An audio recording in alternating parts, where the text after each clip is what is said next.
សួស្តីបងប្អូនទាំងអស់គ្នាសូមស្វាគមន៍មកកាន់អត្ថបទខ្មោចរាត្រីនេះមានអត្ថបទខ្មោចថ្មីទៀតហើយយកមកចែកជូនបងប្អូនទាំងអស់គ្នាស្រាប់ទុកជាការកម្សាន្តដោយសាច់រឿងនេះគឺជាសាច់រឿងរបស់បងប្រុសម្នាក់ដោយគាត់និងក្រុមគ្រួសាររបស់គាត់នឹងបានផ្លាស់ប្ដូរទីកន្លែងរស់នៅផ្លាស់ប្ដូរពីទីក្រុងភ្នំពេញទៅទីជនបទហើយពួកគាត់ក៏ដឹកជញ្ជូនអីវ៉ាន់ក៏ដូចជារើសម្ភារៈរបស់គាត់ហ្នឹងទៅកាន់ផ្ទះមួយហ្នឹងដើម្បីរស់នៅក្នុងផ្ទះមួយហ្នឹងហើយនៅក្នុងកំឡុងពេលដែលពួកគាត់កំពុងតែរស់នៅក្នុងផ្ទះមួយហ្នឹងវាមានរឿងរ៉ាវក៏ដូចជាហេតុការណ៍ចម្លែកជាច្រើនកើតឡើងមកលើពួកគាត់ដែលហេតុការណ៍ទាំងអស់ហ្នឹងកើតឡើងមកលើពួកគាត់ធ្វើឲ្យពួកគាត់នឹកស្មានមិនដល់ហើយរឿងរ៉ាវដែលបានកើតឡើងចំពោះពួកគាត់ទាំងអស់គ្នាហ្នឹងគឺវាមានហេតុហើយនឹងផលរបស់វាពួកគាត់ខំរើផ្ទះពីទីក្រុងទៅរស់នៅតាមទីជនបទដើម្បីអីគឺទី1កត្តាជីវភាពរបស់គាត់កត្តាសេដ្ឋកិច្ចក្នុងគ្រួសាររបស់គាត់ហើយទី2គឺគាត់ធុញថប់នៅក្នុងអារម្មណ៍ដែលរស់នៅក្នុងទីក្រុងអញ្ចឹងទើបពួកគាត់មូលទៅកាន់ទីជនបទដើម្បីឲ្យអារម្មណ៍ខ្លួនឯងក៏ដូចជាគ្រួសារទាំងមូលនេះ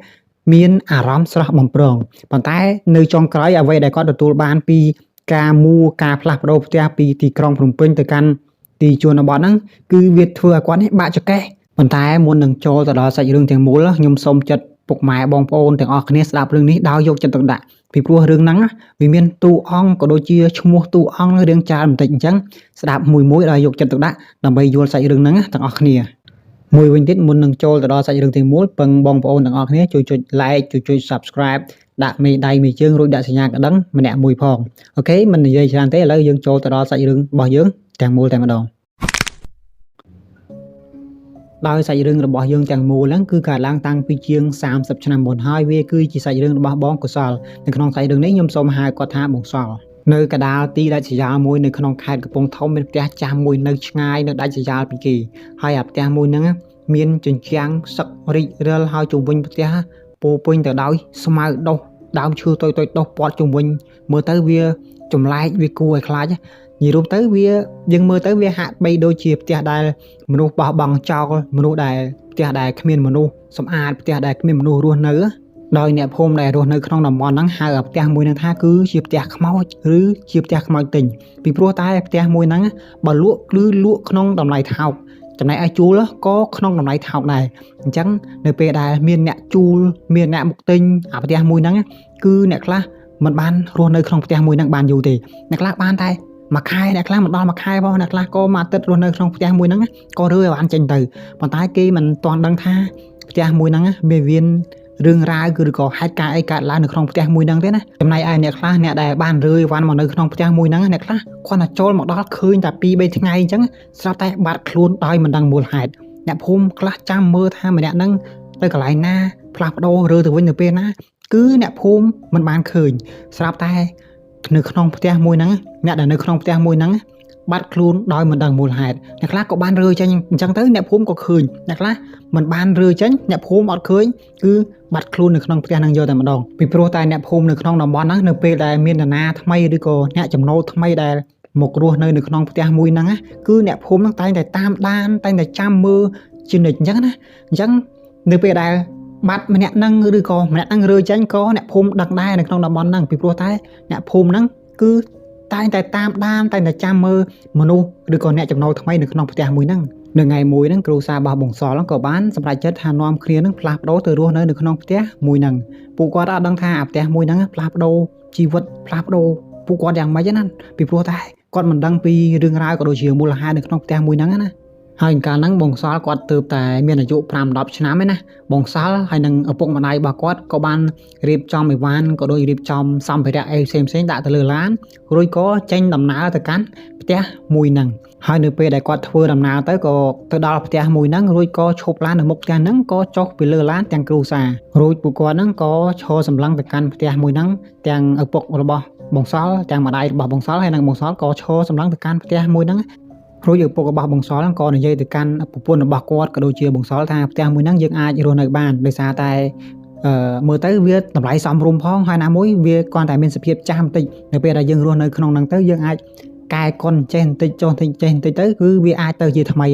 ហើយណាមួយពួកយើងក៏ពុំសូវមានលុយដែរយើងរស់នៅត្រឹមផ្ទះប៉ុណ្ណឹងគឺគ្រប់គ្រាន់ហើយសម្រាប់ជីវភាពក៏ដូចជាគ្រួសាររបស់យើងហើយទាំងនេះគឺជាសម្ដីក៏ដូចជាពាក្យពេចន៍ដែលឪពុករបស់បងសល់គាត់បាននិយាយទៅកាន់កូនក៏ដូចជាប្រពន្ធរបស់គាត់ ដោយឪពុករបស់បងសល់ហ្នឹងគឺគាត់មានឈ្មោះថាសីហាខ្ញុំសូមហៅគាត់ថាពូសីហើយនៅពេលហ្នឹងពូសីគាត់មានអាយុ35ឆ្នាំគាត់គឺជាអ្នកក្រុងនិយាយរួមទៅពូសីហ្នឹងគាត់រស់នៅទីក្រុងភ្នំពេញហើយគាត់ក៏គឺជាមនុស្សម្នាក់ដែលកើតនៅក្នុងទីក្រុងភ្នំពេញដែរហើយគាត់ហ្នឹងគឺជាបុគ្គលិកដែលធ្វើការនៅក្នុងក្រុមហ៊ុនឯកជនមួយកន្លែងអញ្ចឹងណាហើយនៅពេលហ្នឹងគឺគាត់ត្រូវបានគេបញ្ឈប់ពីការងារដោយសារតែវិបត្តិសេដ្ឋកិច្ចហើយជីវិតដែលរស់នៅក្នុងទីក្រុងរបស់ពួកគាត់ហ្នឹងធ្វើឲ្យពួកគាត់ហ្នឹងអស់សង្ឃឹមមែនទែនដោយសារតែទី1ពួកគាត់ទាំងអស់គ្នាហ្នឹងទាំង3នាក់ឪកូនហ្នឹងម៉ែកូនហ្នឹងគឺគាត់ជាប់បំណុលគេគាត់ជាពាក់គេច្រើនហើយមួយទៀតគឺមិនមានការងារធ្វើហើយណាមួយទៅធ្វើការមានសម្ពាធពីការងារផងអញ្ចឹងទើបធ្វើឲ្យគ្រួសាររបស់គាត់ហ្នឹងពិបាកមិនត្រឹមតែបំណុលផងការងារក៏គ្មានធ្វើគឺនៅថ្លៃជួលបន្ទប់ជួលផ្ទះនៅទៀតអញ្ចឹងទើបធ្វើឲ្យពួកគាត់ហ្នឹងមិនមានលុយគ្រប់គ្រាន់នៅក្នុងការជួលផ្ទះអញ្ចឹងទៅហើយណាមួយវាធុញថប់នៅក្នុងការងារសម្ពាធការងារអីផ្សេងពួកគាត់ក៏សម្រេចចិត្តវិភាសាគ្នានាំគ្នាផ្លាស់ប្ដូរទីកន្លែងរស់នៅមូលពីភ្នំពេញមករកទីកន្លែងនៅតាមទីជនបទដើម្បីធ្វើការរស់នៅអញ្ចឹងទៅហើយឥឡូវយើងនិយាយអំពីម្ដាយរបស់បងសល់ម្ដងណាដោយម្ដាយរបស់បងសល់គាត់ឈ្មោះថាលីណាខ្ញុំសូមហៅគាត់ថាចែលីណាចែលីហ្នឹងគាត់គឺជាប្រពន្ធរបស់ពូសីដែលនៅពេលហ្នឹងចែលីហ្នឹងគាត់មានអាយុ32ឆ្នាំហើយចែលីគាត់គឺជាគ្រូបរិញ្ញាប៉ុន្តែគ្រូបរិញ្ញារបស់គាត់ហ្នឹងគឺជាគ្រូបរិញ្ញាសាលាបឋមមិនធំដុំអីណាគាត់គឺជាគ្រូម្នាក់នៅក្នុងសាលាបឋមណានៅពេលហ្នឹងគាត់ក៏មានអារម្មណ៍ថាគាត់ធុញថប់នឹងអារម្មណ៍ដែលរស់នៅក្នុងទីក្រុងណា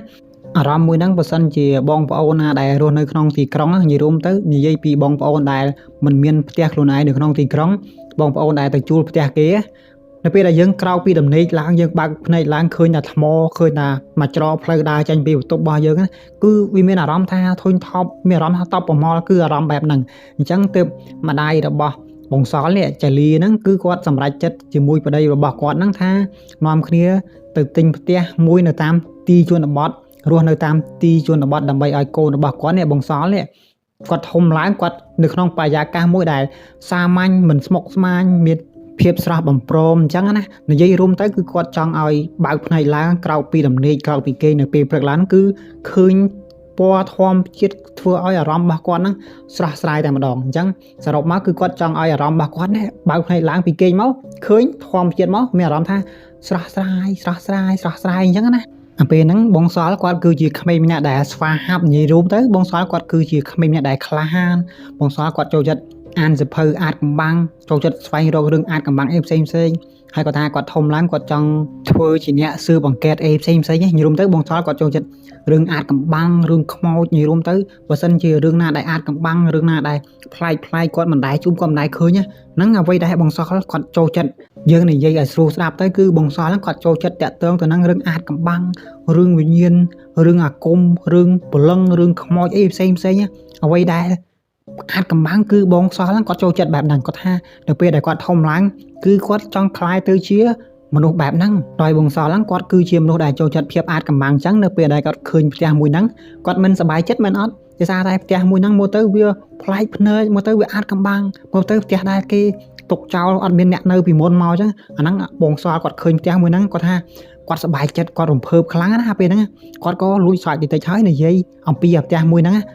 ទាំងរំភើបទាំងសប្បាយចិត្តនៅពេលដែលគាត់ឃើញផ្ទះមួយហ្នឹងហើយគាត់និយាយទៅកាន់គ្រួសាររបស់គាត់គាត់ថាគាត់សប្បាយចិត្តហើយបន្ទាប់ពីហ្នឹងគ្រួសាររបស់ពួកគាត់ទាំង3នាក់ហ្នឹងក៏កាន់សោចូលទៅកាន់អាផ្ទះថ្មីមួយហ្នឹងទៅអាផ្ទះដែលទៅបន្ទិញហ្នឹងឥឡូវយើងនិយាយរឿងមុនពេលដែលពួកគាត់ហ្នឹងរកផ្ទះមួយហ្នឹងឃើញទិញផ្ទះមួយហ្នឹងគឺដើមឡើយហ្នឹងពូស្រីហ្នឹងគាត់លេងអ៊ីនធឺណិតលេងបណ្ដាញសង្គមធម្មតាអូសចុះអូសឡើងទៅក៏ឃើញផ្ទះមួយហ្នឹងគេដាក់លក់គាត់ក៏រកឃើញនៅតាមប្រព័ន្ធអ៊ីនធឺណិតអញ្ចឹងនៅពេលដែលគាត់ឃើញផ្ទះមួយហ្នឹងទៅតម្លៃធូរថ្លៃ 4-5 ពាន់ដុល្លារអញ្ចឹងណាគាត់ថាតម្លៃធូរថ្លៃចំណែកឯអាផ្ទះផ្សេងដែលលក់នៅក្នុងតំបន់ហ្នឹងដែរគឺវាមានតម្លៃរាប់សិបម៉ឺនដុល្លារអញ្ចឹងគាត់ឃើញអាកាសមួយហ្នឹងតម្លៃថោកផងគាត់ក៏ចាប់យកអាកាសមួយហ្នឹងទិញផ្ទះមួយហ្នឹងទៅហើយណាមួយពូស្រីគាត់ក៏មាន plan មួយដែរថានៅពេលដែលគាត់ទិញបានផ្ទះហ្នឹងទិញបានដីនៅម្ដុំហ្នឹងគឺគាត់ចង់បើកកសិដ្ឋានមួយគឺដើម្បីឲ្យកូនរបស់គាត់ដែលបងសល់គឺគាត់ធំឡើងគឺគាត់មានជីវភាពមានភាពសាមញ្ញអីធម្មតាបើកផ្នែកឡើងមានភាពស្រស់បំព្រមនៅតាមទីជនបទមានព្រៃឈើមានអីចឹងទៅហើយគាត់ក៏អស់ឃើញផ្ទះមួយហ្នឹងក៏យកទៅវិភាសាជាមួយប្រពន្ធរបស់គាត់នៅពេលហ្នឹងចៃលីហ្នឹងគាត់ក៏ឃើញអាផ្ទះមួយហ្នឹងគាត់ក៏មានភាពស្ទាក់ស្ទើរដែរថាពេលដែលគាត់មើលឃើញផ្ទះមួយហ្នឹងគឺគាត់មានអារម្មណ៍ថា មានអ្វីហាក់បីដូចជាចម្លែកអីមិនដឹងណាប៉ុន្តែដោយសារតែកត្តាជីវភាពហើយបើរកផ្ទះផ្សេងគឺវាតម្លៃរាប់សិបម៉ឺនដុល្លារអញ្ចឹងវាគ្មានជំរឿមិនមានលុយគ្រប់គ្រាន់ផងវាគ្មានជំរឿផងអញ្ចឹងទើបធ្វើឲ្យពួកគាត់នេះពូស័យហ្នឹងចាលីហ្នឹងក៏សម្រេចចិត្តថាទិញផ្ទះមួយហ្នឹងដោយសារតែវាគ្មានជំរឿហើយចាលីហ្នឹងក៏សម្រេចចិត្តទិញផ្ទះមួយហ្នឹងតាមពូស័យទៅឥឡូវយើងនិយាយពីសភាពផ្ទះមួយហ្នឹងគឺផ្ទះមួយហ្នឹងធ្វើ2ជាន់ដោយជាន់ផ្ទាល់ដីមួយជាន់លើមួយហើយចំណែកឯផ្ទះហ្នឹងគឺគេជីកធ្វើជាន់ទៅក្រោមដីមួយជាន់ទៀតអញ្ចឹងបានន័យថាបើយើងរាប់ទៅរាប់ជាន់វា3ជាន់ជាន់ក្រោមដីមួយជាន់ផ្ទាល់ដីមួយជាន់លើមួយដោយកំឡុងពេលដែលពួកគាត់ពីអ្នកប្តីប្រពន្ធកំពុងតែពិភាក្សាគ្នាកំពុងតែនិយាយគ្នាអញ្ចឹងណាគាត់ក៏ឮសំឡេងទូរស័ព្ទរោដោយសំឡេងទូរស័ព្ទរោមួយហ្នឹងគឺជាសំឡេងរបស់ទូរស័ព្ទអ្នកលក់ដីចាំន័យថាអ្នកលក់ដីតាក់ទងមកពូស័យណាដោយសារតែពូស័យគាត់អូសឃើញអញ្ចឹងទៅគាត់ក៏ដាក់ពាក្យទៅអញ្ចឹងណាដោយសម័យឥឡូវគេហៅថាតម្លាក់លេខតម្លាក់ទីតាំងណាអញ្ចឹងពូភ័ណ្ឌហ្នឹងអ្នកលក់ដីហ្នឹងគាត់មានអាយុ55ឆ្នាំគាត់ក៏តាក់ទងចរចាគ្នាមកជាមួយពូស័យអញ្ចឹងណាតាក់ទងតម្លៃចរចាអីផ្សេងជាមួយពូស័យអញ្ចឹងទៅហើយពួកគាត់ក៏ត្រូវរើគ្នាទិញផ្ទះមួយហ្នឹងចុះកងត្រាចុះអីផ្សេងអញ្ចឹងទៅឥឡូវយើងមកនិយាយអំពីប្រវត្តិរបស់ពូភ័ណ្ឌណាពូភ័ណ្ឌគាត់គឺជាអ្នកលក់ផ្ទះមួយហ្នឹងណាដោយពូភ័ណ្ឌហ្នឹងគាត់គឺជាអ្នកភ្នំពេញទេគាត់ទិញផ្ទះមួយហ្នឹងតាំងពី5ឆ្នាំមុនមកម្លេះអញ្ចឹងពូភ័ណ្ឌហ្នឹងគាត់ក៏រើអីវ៉ាន់មកនៅផ្ទះហ្នឹងដែរអញ្ចឹងនៅពេលដែលគាត់រើអីវ៉ាន់ក៏ដូចជាសម្ភារៈអីផ្សេងមកផ្ទះហ្នឹងគាត់រស់នៅក្នុងផ្ទះហ្នឹងបានរយៈពេលប្រហែលជា3ខែរយៈពេល3ខែហ្នឹងក្នុងអំឡុងពេល3ខែហ្នឹងប្រពន្ធរបស់គាត់ក៏ចាប់ផ្ដើមឈឺធ្ងន់ដោយអត់មានមូលហេតុអញ្ចឹងណាឈឺយកតែមែនតើដោយមើលផងឲ្យផងមើលអត់ជាអញ្ចឹងណាពួកគាត់ពេលខ្លះគាត់ក៏លឺសំឡេងអ្វីមួយយ៉ាងខ្សឹបនៅក្នុងត្រចៀកគាត់ណាខ្សឹបស្ទើរតែរៀងរាល់ថ្ងៃអញ្ចឹងទៅហើយពេលខ្លះក៏ឃើញសមល់អីចម្លែកនៅតាមជញ្ជាំងចង្ការនៅតាមធ្នឹមខាងលើចង្ការនៅគិនជាងអីផ្សេងពួកគាត់តែងតែឃើញបែបហ្នឹងសមល់ចម្លែកតែងតែបង្ហាញខ្លួនឲ្យពូភ័ណ្ឌណាគាត់ឃើញហើយវាមិនត្រឹមតែប៉ុណ្ណឹងនៅពេលយប់នៅពេលដែលពួកគាត់កំពុងតែគេងទៅណាស្រាប់តែឮសំឡេងអ្វីមួយយ៉ាងប៉ុន្តែមិនដឹងថាសំឡេងនឹងនិយាយថាម៉េចណាស្រាប់តែឮចេញពីអាបន្ទប់ក្រោមដីនោះចេញពីអាបន្ទប់ក្រោមដីហ្នឹងមកហើយពូភ័ណ្ឌហ្នឹងគាត់ក៏ចុះទៅចូលអាបន្ទប់ក្រោមដីហ្នឹងដោយសម័យហ្នឹងវាមិនមានភ្លើងអីគ្រប់គ្រាន់ដូចសម័យឥឡូវណាគាត់យកអាទីនឲ្យភ្លើងទៅបលឺអញ្ចឹងនឹងក្រោមដីស្រាប់តែអត់ឃើញអីទេប៉ុន្តែនៅពេលដែលគាត់ឡើងមកដល់លើវិញគាត់គេងនៅលើវិញស្រាប់តែឮសំឡេងអ្វីមួយយ៉ាងចេញមកទៀតណាពីបន្ទប់ក្រោមដីមួយហ្នឹងអញ្ចឹងដោយសារតែឮសំឡេងផងប្រពន្ធគាត់ឈឺផងគាត់ខ្លាចផងអញ្ចឹងទៅគាត់ក៏សម្រេចចិត្តថាចាក់ចេញពីផ្ទះហ្នឹងរើអីវ៉ាន់ចេញពីផ្ទះមួយហ្នឹងរួចក៏ដាក់លក់ផ្ទះមួយហ្នឹងនៅតាមបណ្ដាញអ៊ីនធឺណិតអញ្ចឹងទៅហើយដល់ពេលហ្នឹងពូភ័ណ្ឌគាត់ក៏រើអីវ៉ាន់ចេញណាហើយដល់ពេលដែលគាត់ចរចាតម្លៃជាមួយនឹងពូស័យនៅពេលគាត់លក់ផ្ទះចរចាតម្លៃមួយពូស័យហ្នឹងពូភ័ណ្ឌហ្នឹងគាត់មិនបានប្រាប់រឿងរ៉ាវថាផ្ទះហ្នឹងអញ្ចេះឃើញអញ្ចេះមានហេតុការណ៍អីផ្សេងកើតឡើងនៅក្នុងផ្ទះហ្នឹងគឺគាត់អត់ប្រាប់ទេគឺគាត់ខ្លាចពូស័យនេះអត់ទិញផ្ទះរបស់គាត់នៅពេលហ្នឹងពូភ័ណ្ឌគាត់គ្រាន់តែនិយាយថាអាផ្ទះមួយហ្នឹងគឺអត់សមនឹងគាត់ទៅគាត់លក់ចេញអញ្ចឹងណាហើយពូស័យគាត់ក៏មិនគិតអីច្រើនគាត់ក៏សម្រេចចិត្តចរចាគ្នាតម្លៃគ្នាធ្វើអីផ្សេងអញ្ចឹងទៅកិច្ចសន្យាអីផ្សេងគាត់ក៏វេលុយឲ្យពូភ័ណ្ឌអញ្ចឹងទៅឥឡូវបងប្អូនគិតមើលយើងជាអ្នកលក់អ្នកណាទៅប្រាប់គេថាផ្ទះរបស់យើងមានរឿងចេះមានរឿងចោះទៅប្រាប់គេមិនទិញទាំងយើងទាំងគេបើប្រាប់គេថាផ្ទះយើងជួបខ្មោចជួបអីចេះចុះអញ្ចឹងអ្នកទិញគេមិនទិញទៅគេជួបដែរគេមិនហ៊ាននៅអញ្ចឹងទើបពូភ័ណ្ឌគាត់លាក់ព័ត៌មានណាមិនឲ្យពូស័យដឹងបើពូស័យដឹងពូស័យមិនទិញផ្ទះរបស់គាត់ទេអញ្ចឹងផ្ទះរបស់គាត់គឺលក់ដាច់ឯងអូខេឥឡូវយើងត្រឡប់មកគ្រូសាពូស័យវិញហើយនៅពេលហ្នឹងគ្រូសាពូស័យក៏ចូលទៅបើកទ្វារណាច្រើនទ្វារបើកយឺតទៅអញ្ចឹងណាពូស័យនិងគ្រូសាគាត់មិនដឹងថាផ្ទះមួយហ្នឹងវាមានអំពើអាក្រក់ឬក៏វិញ្ញាណអាក្រក់អ្វីដែលនៅស្ថិតនៅក្នុងហ្នឹងឯណាគឺគាត់ដឹងត្រឹមតែថាគាត់មកនៅផ្ទះមួយហ្នឹងគឺគាត់ចាប់ផ្ដើមក្តីសម័យរបស់គាត់ចាប់ផ្ដើមសាងសង់កសិដ្ឋានដ៏តូចមួយរបស់គាត់អញ្ចឹងណាចាប់ផ្ដើមជីវិតថ្មីរបស់គាត់អញ្ចឹងទៅប៉ុន្តែក្តីសុបិនក៏ដូចជាក្តីសម័យរបស់គាត់ណាវាក៏ចាប់ផ្ដើមប្រែប្រួលហើយអ្វីដែលរឿងរ៉ាវផ្សេងដែលបានកើតឡើងគឺចាប់ផ្ដើមតាំងពីពេលដែលគាត់រើអីវ៉ាន់ក៏ដូចជាសម្ភារៈផ្សេងមកស្នាក់នៅក្នុងផ្ទះមួយហ្នឹងដល់ចំណុចហ្នឹងសង្ឃឹមថាបងប្អូនកុំតន់អាលវង្វេងដោយយើងទុករឿងរ៉ាវរបស់គ្រូសាពូស័យជាលីហើយនឹងបងសល់ទុកមកដុំកន្លែងហ្នឹងសិនដោយមិញគឺយើងនិយាយអំពីគ្រូសារបស់អ្នកលក់ផ្ទះគឺពូភ័ណ្ឌឥឡូវយើងទុកគ្រូសារបស់ពូស័យសិន យើងមកនិយាយពីដើមកំណើតនៃផ្ទះមួយហ្នឹងសិនអញ្ចឹងបងប្អូនអត់ទាន់វង្វេងណាសង្ឃឹមថាបងប្អូនស្ដាប់មួយហើយកុំទាន់វង្វេងត្រង់ចំណុចហ្នឹងឥឡូវយើងនិយាយអំពីដើមកំណើតផ្ទះខ្មោចទិញមួយហ្នឹងសិនឥឡូវមកដល់ចំណុចហ្នឹងហើយបងប្អូនទាំងអស់គ្នាត្រឡប់ពេលវេលាជាមួយខ្ញុំទៅកាន់100ជាងឆ្នាំមុនសិនដោយកាលពី100ជាងឆ្នាំមុនហ្នឹងអាទីកន្លែងផ្ទះចាស់មួយហ្នឹងអាផ្ទះខ្មោចទិញមួយហ្នឹងគឺវាជាវាលរហឋានអត់មានផ្ទះអីទេគឺអាកន្លែងមួយហ្នឹងគឺជាកន្លែងដែលសម្រាប់បញ្ចុះសាកសពបានន័យថាអ្នកភូមិក៏ដូចជាមនុស្សដែលរស់នៅក្នុងតំបន់ហ្នឹងនៅពេលដែលមានអ្នកស្លាប់អញ្ចឹងទៅគឺគេយកសាកសពមកបញ្ចុះនៅក្នុងអាតំបន់មួយហ្នឹងហើយនៅពេលហ្នឹងអ្នកភូមិតែងតែគិតថាអាដីម្ដុំហ្នឹងដីកន្លែងហ្នឹងតែងតែមានវិញ្ញាណម្ចាស់ទឹកម្ចាស់ដីឬក៏វិញ្ញាណខ្មោចដែលនៅក្នុងតំបន់ហ្នឹងគឺគេការពារដីតំបន់ហ្នឹងគេកាន់តំបន់ហ្នឹងអញ្ចឹងបានន័យថាវិញ្ញាណដែលសាកសពដែលកប់ដែលបញ្ចុះនៅក្នុងតំបន់ហ្នឹងគឺគេចាំដីនៅហ្នឹងគេការពារដីនៅហ្នឹងអញ្ចឹងណាបើយើងនិយាយឲ្យស្រួលស្ដាប់ទៅគឺវិញ្ញាណទាំងអស់ហ្នឹងគេថែរក្សាគេមើលថែដីកន្លែងហ្នឹងអញ្ចឹងបានន័យថាដីកន្លែងហ្នឹងគេមានម្ចាស់ហើយម្ចាស់ហ្នឹងគឺជាវិញ្ញាណខ្មោចអញ្ចឹងណាប៉ុន្តែនៅថ្ងៃមួយមានលោកតាម្នាក់ឈ្មោះថាតាសុកអញ្ចឹងណាដោយតាសុកហ្នឹងគាត់មានអាយុប្រហែលជា46ឆ្នាំតាសុកហ្នឹងគាត់គឺជាអ្នកចំនួនឈើនិងដីធ្លីតាសុកហ្នឹងគាត់មានកេរ្តិ៍ឈ្មោះបានន័យថាតាសុកហ្នឹងគាត់គឺជាអ្នកមានហើយល្បីថាតាសុកហ្នឹងគាត់គឺជាមនុស្សឆ្លាតពូកែរស៊ីអីផ្សេងអញ្ចឹងទៅហើយម្យ៉ាងទៀតអ្វីដែលតាសុកគាត់មានណាគឺតាសុកហ្នឹងគាត់លោភលន់គាត់មានហើយគាត់នៅតែលោភលន់ចង់បានទៀតអញ្ចឹងណាលោកតាសុកហ្នឹងគឺគាត់រស់នៅក្បែរភូមិនឹងដែរហើយគាត់តែងតែបោកប្រាស់អ្នកភូមិដើម្បីជាផលប្រយោជន៍ផ្ទាល់ខ្លួនអញ្ចឹងទៅហើយនៅថ្ងៃមួយគាត់បានរកឃើញអាទីវាលមួយអាដីសម្រាប់បញ្ចុះសាកសពខ្មោចដែលនិយាយខាងលើមិញហ្នឹងគាត់បានស្គាល់បានរកឃើញអាដីម្ដុំហ្នឹងហើយនៅពេលហ្នឹងគាត់ឃើញឱកាសរកស៊ីណាឱកាសមាសឱកាសប្រាក់របស់គាត់បានន័យថាតាសុកគាត់គឺជាអ្នកចំនួនគាត់ប៉ិនរកស៊ីអីផ្សេងអញ្ចឹងទៅ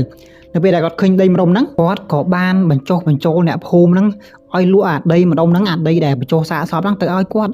ក៏ព្យាយាមបញ្ចុះបញ្ចូលមួយថ្ងៃហើយមួយថ្ងៃទៀតគាត់បាននិយាយថាគាត់នឹងផ្ដល់សំណងក៏ដូចជាផលប្រយោជន៍អីផ្សេងទៅកាន់អ្នកភូមិអញ្ចឹងណាដោយតាសុកហ្នឹងគាត់សន្យាថាគាត់នឹងផ្ដល់លុយអីចឹងទៅសាងសង់សាលារៀនសាងសង់មន្ទីរពេទ្យនៅតំបន់ហ្នឹងអញ្ចឹងណាឲ្យតែអ្នកភូមិព្រមលក់អាដីម្ដុំហ្នឹងទៅកាន់តាសុក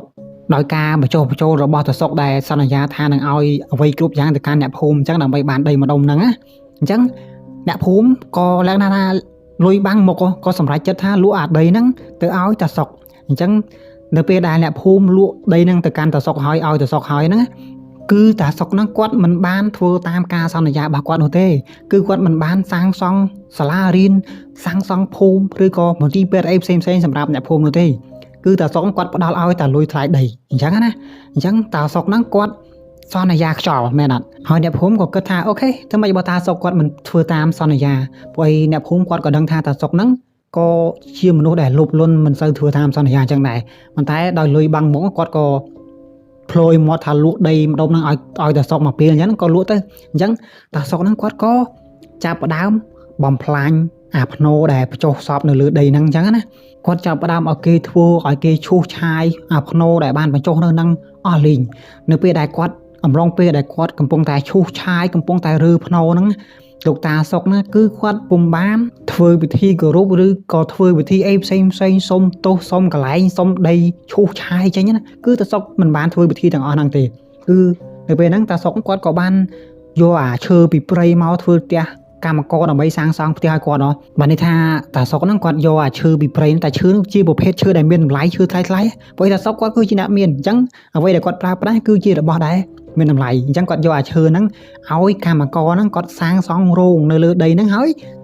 ធ្វើការងារសាងសង់ផ្ទះឲ្យគាត់ទៅដូចថានៅពេលដែលសាងសង់ផ្ទះគាត់ហើយដល់ពេលយប់អញ្ចឹងគាត់អាចសម្រាប់រោងអញ្ចឹងទៅដូចសម័យបច្ចុប្បន្នដែរអញ្ចឹងណាតាសុកហ្នឹងគាត់បានជួលកម្មករជាច្រើនដើម្បីសាងសង់ផ្ទះឲ្យគាត់ដោយផ្ទះដែលគាត់បានសាងសង់ហ្នឹងគឺគាត់សាងសង់ផ្ទះធំ2ជាន់អញ្ចឹងណាហើយអាផ្ទះមួយហ្នឹងគឺវាមានបន្ទប់ក្រោមដីសម្រាប់ផ្ទុកទំនិញរបស់គាត់ពីព្រោះតែតាសុកគាត់គឺជាអ្នកចំនួនអញ្ចឹងគាត់មានរបស់របរឬក៏ទំនិញផ្សេងជាច្រើនអញ្ចឹងផ្ទះហ្នឹងដូចដែលបានរៀបរាប់ខាងលើអញ្ចឹងនិយាយឲ្យស្រួលស្ដាប់ទៅគឺមាន3ជាន់បន្ទប់ក្រោមដីបន្ទប់ផ្ទាល់ដីហើយហ្នឹងជាន់លើមួយជាន់ហើយមានបន្ទប់ជាច្រើនផ្សេងទៀតសម្រាប់ទូសាររបស់គាត់អញ្ចឹងទៅចំណែកក្រោមដី គឺសម្រាប់ដាក់ទំនិញរបស់គាត់ហើយអំឡុងពេលដែលសាងសង់ហ្នឹងមានកម្មករមួយចំនួនឮសំឡេងអ្វីខ្សឹបមកអញ្ចឹងណាខ្សឹបប៉ុន្តែលក្ខណៈថាស្ដាប់មិនបានទេគាត់តែឮសំឡេងខ្សឹបប៉ុន្តែមិនដឹងថាសំឡេងហ្នឹងនិយាយថាម៉េចទេហើយនៅក្នុងហ្នឹងមានកម្មករម្នាក់ឈ្មោះថាបងអាចទាំងអស់គ្នាស្ដាប់អត់ទាន់ណាបងអាចមិនមែនបងអាចនោះទេអញ្ចឹងបងអាចហ្នឹងគាត់បាននិយាយថាអាដីហ្នឹងមានគេកាន់